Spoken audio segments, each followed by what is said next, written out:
Et si la réussite dans les études, finalement, c'était pas tant une question de talent inné, mais plutôt de méthode? C'est en tout cas la promesse d'un guide vraiment fascinant qui s'appelle «Réussir ses études, c'est possible». Alors on va décortiquer ça ensemble parce que, vous allez voir, c'est bien plus qu'un simple livre. C'est une vraie boîte à outils pour complètement transformer son parcours. Franchement, c'est la question que tout le monde se pose à un moment ou à un autre.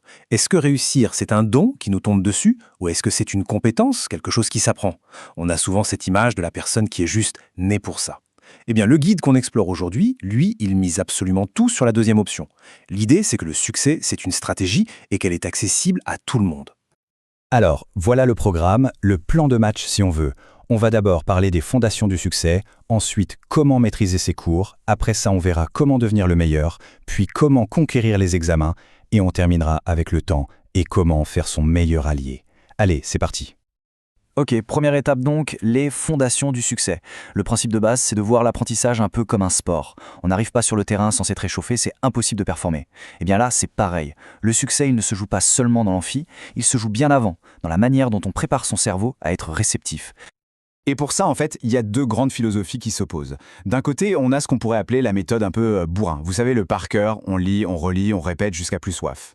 Et de l'autre, il y a une approche beaucoup plus subtile, beaucoup plus fine. L'idée, c'est d'apprendre avec finesse, où le but, ce n'est plus de forcer son cerveau, mais plutôt de le convaincre, de le séduire, pour qu'il ait envie d'absorber l'information, presque sans s'en rendre compte. D'accord, mais alors, comment on fait pour convaincre son cerveau? Eh bien, le guide nous dit que ça se joue sur 5 conditions clés. D'abord, les conditions émotionnelles et physiques. Il faut être bien dans sa tête et dans son corps, gérer son stress, bien dormir, etc. Ensuite, il y a les conditions temporelles et environnementales. Choisir le bon moment et le bon endroit pour travailler. Et enfin, un point super important, toujours commencer par les concepts les plus simples. C'est une façon de se mettre en confiance, de créer une sorte de dynamique de réussite dès le départ. Bon, maintenant qu'on a posé les bases, on entre dans la salle de classe. Et là, l'objectif est clair, fini d'être un auditeur passif qui subit le cours. L'idée, c'est vraiment de devenir un apprenant actif, de faire en sorte que chaque heure passée en amphi soit une heure 100% utile. Et en dehors des cours, on se retrouve souvent face à un grand dilemme. Est-ce qu'on travaille avec un coach, un tuteur, ou est-ce qu'on avance tout seul? D'un côté, le coach, c'est clair, ça peut faire gagner un temps fou et aider à bien comprendre. Le risque, c'est de devenir dépendant. De l'autre côté, travailler seul, ça forge l'autonomie, la confiance en soi. Mais bon, ça peut être long et parfois on risque de baisser les bras. Au final, il n'y a pas de bonne ou de mauvaise réponse, c'est vraiment une stratégie à adapter à chacun. Ok, mais concrètement, pendant le cours, comment on fait pour rester concentré? Le secret, en fait, il est en 4 étapes. La première, c'est une décision mentale. Il faut se convaincre de l'importance de ce cours, vraiment. Deuxièmement, on fait le vide, on met de côté toutes les autres pensées. Troisièmement, on focalise toute son attention sur ce que dit le prof, chaque mot compte. Et enfin, quatrième étape, on prend des notes. C'est ça qui ancre l'information. C'est un véritable cercle vertueux pour être sûr de ne rien rater. Allez, maintenant on passe au niveau supérieur. Comment on fait pour passer de « je comprends à peu près » à « je maîtrise complètement » ?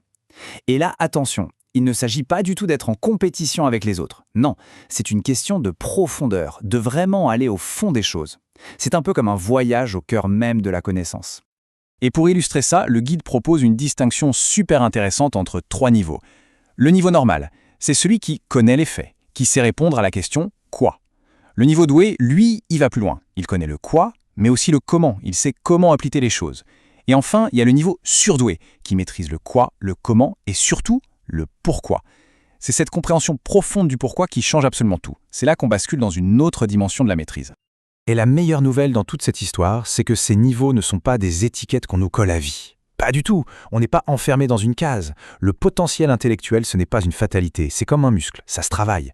Et avec de l'implication, et surtout la bonne méthode, eh bien on peut gravir ces échelons, un par un. Bon, on arrive maintenant au moment que tout le monde redoute un peu, l'examen, l'épreuve du feu. Et là, le jour J, il y a 2 choses qui vont faire la différence. Bien sûr, il y a toute la préparation en amont, mais il y a aussi, et c'est crucial, la stratégie qu'on va adopter une fois que le chrono est lancé.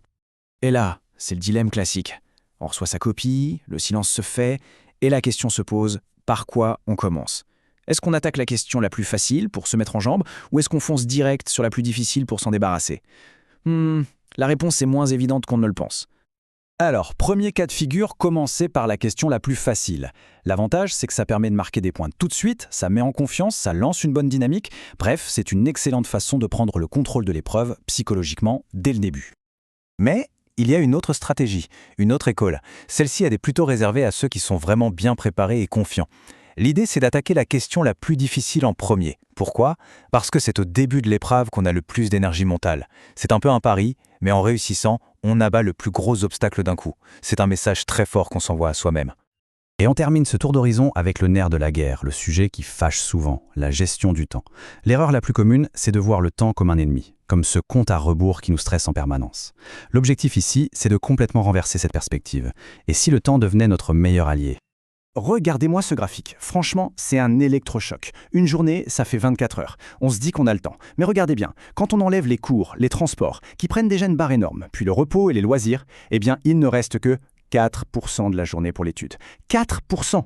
C'est la preuve par l'image que chaque minute compte et qu'on ne peut pas se permettre de gaspiller son temps. Alors, face à ce constat, comment on fait pour reprendre le contrôle? Il existe un outil d'une simplicité absolument géniale, la matrice d'Eisenhower. Le principe est simple. On prend toutes ces tâches et on les classe dans 4 cases. Ce qui est important et urgent, on le fait tout de suite. Ce qui est important mais pas urgent, et c'est là que se trouve la clé du succès, on le planifie. Et pour tout le reste, ce qui n'est pas important, soit on le délègue si c'est urgent, soit on l'élimine purement et simplement. C'est simple, visuel et d'une efficacité redoutable. Et cette citation, je trouve, résume parfaitement toute la philosophie derrière ce guide. Il n'existe donc pas de personnes non intelligentes, mais des personnes qui refusent d'apprendre, de s'adapter et de se surpasser. Autrement dit, l'intelligence, ce n'est pas un état, ce n'est pas quelque chose qu'on naît. C'est une action, un processus. C'est cette volonté constante d'apprendre, de s'adapter et de chercher à se dépasser. Et c'est sur cette idée qu'on va se quitter. Avec une dernière question. Une question qui, finalement, change peut-être tout.